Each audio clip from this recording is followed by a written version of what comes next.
भीष्म पितामह ने कहा था, मनुष्य तभी हारता है जब वो अपने मन से हार मान लेता है। आज तुम थक चुके हो, जीवन की लड़ाई में पराजित महसूस कर रहे हो और तुम्हारे हृदय से ये शब्द निकल पड़े हैं कि हे कृष्ण, मैं हार गया हूं। लेकिन मुरलीधर कृष्ण कभी अपने भक्त को हारने नहीं देते। वो तो वहीं आ जाते हैं जहां तुम्हारी आशाएं टूट जाती हैं। हार मानने का क्षण। रात गहरी थी। तुम अपने कमरे के कोने में बैठे थे। आंखों से आंसू बह रहे थे और मन में यही आवाज गूंज रही थी कि मैं सब कर चुका हूं, अब और नहीं हो पाएगा। मैं असफल हो गया हूं, मेरी मेहनत बेकार गई। तुम्हारा दिल टूटा हुआ था, सपनों की धूल उड़ चुकी थी। ऐसा लग रहा था मानो जीवन का कोई अर्थ ही नहीं बचा। तभी भीतर से एक आवाज आई, पार्थ, क्या सच में तू हार गया है या तेरी हार केवल तेरे मन का भ्रम है? कृष्ण मुस्कुराते हुए तुम्हारे सामने खड़े हैं। उनकी आंखों में करुणा है और मुरली की धुन मानो तुम्हारे घायल हृदय पर मरहम लगा रही हो। कृष्ण कहते हैं, हे प्रिय, जीवन रणभूमि है। यहां जीत उसी की होती है जो अंतिम श्वास तक संघर्ष करता है। याद कर, अर्जुन भी कुरुक्षेत्र में खड़ा होकर कह रहा था कि हे केशव, मैं नहीं लड़ सकता, मैं हार गया हूं। लेकिन क्या मैंने उसे हारने दिया? नहीं, मैंने कहा था, कर्म कर, फल की चिंता मत कर। तेरे अधिकार केवल कर्म पर हैं, परिणाम पर नहीं। आज वही बात तुझसे कह रहा हूं। तू हार नहीं सकता क्योंकि तेरे भीतर अभी भी प्राण की अग्नि जल रही है। हार अस्थायी है। कृष्ण आगे कहते हैं, प्यारे, हार कोई स्थायी चीज नहीं है।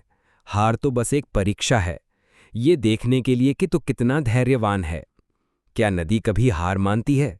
कभी चट्टानें उसे रोक लेती हैं, तो कभी रेगिस्तान उसकी प्यास सोख लेता है, लेकिन वो अंत में समुद्र तक पहुंच ही जाती है। तू भी नदी की तरह बहना सीख। हार तब तक हार नहीं होती जब तक तू उठकर फिर से प्रयास न कर ले। असफलता सफलता की सीढ़ी है। कृष्ण ने मुस्कुराकर कहा, याद रख, जो गिरता है वही उठता है और जो गिर गिर कर उठता है वही इतिहास रचता है। अर्जुन ने भी हर युद्ध नहीं जीता, लेकिन हर असफलता से वो और भी प्रबल हुआ। भीम ने भी पराजय का स्वाद चखा, तभी तो उसके भीतर द्रौपदी की लाज बचाने की आग प्रज्वलित हुई। हनुमान जी ने भी पहले अपनी शक्ति को भूलकर हार मान ली थी, लेकिन जब मैंने उन्हें याद दिलाया तो उन्होंने समुद्र लांघ दिया। इसीलिए प्यारे, तेरी हार नहीं, बल्कि तेरी सबसे बड़ी ताकत बनने जा रही है।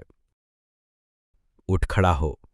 कृष्ण अब गंभीर स्वर में कहते हैं, आज तू कह रहा है कि हे कृष्ण, मैं हार गया हूं, लेकिन कल तेरे मुख से यही निकलेगा कि हे कृष्ण, मैं जीत गया हूं, क्योंकि मैं तेरे साथ हूं।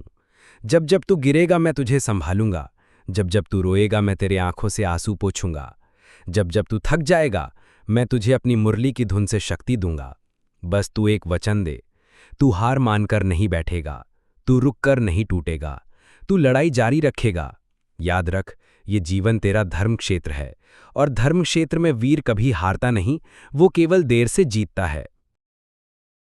प्रेरणा का संकल्प। कृष्ण का हाथ तुम्हारे कंधे पर है। तुम्हारी आंखों से आंसू थम गए हैं और भीतर नई ऊर्जा का संचार हो गया है। अब तुम चुपचाप कहते हो, हे कृष्ण, अब मैं नहीं कहूंगा कि मैं हार गया हूं। अब मैं कहूंगा, हे कृष्ण, मैं प्रयास कर रहा हूं। हे कृष्ण, मैं लड़ रहा हूं। हे कृष्ण, मैं जीतूंगा। निष्कर्ष। प्रिय पाठक, कभी भी अपनी असफलताओं से मत डरना, कभी भी अपने गिरने को अपनी हार मत समझना। हर बार जब तुम कहोगे कि हे कृष्ण, मैं हार गया हूं, तभी कृष्ण तुम्हें प्रेरणा देंगे और कहेंगे कि नहीं, तू हार नहीं सकता। जब तक तू सांस ले रहा है तू प्रयास कर सकता है, और जब तक प्रयास कर रहा है तू विजेता है। याद रख, हार केवल वही मानता है जिसने प्रयास करना छोड़ दिया, और जिसने कृष्ण को अपना साथी बना लिया उसकी हार असंभव है।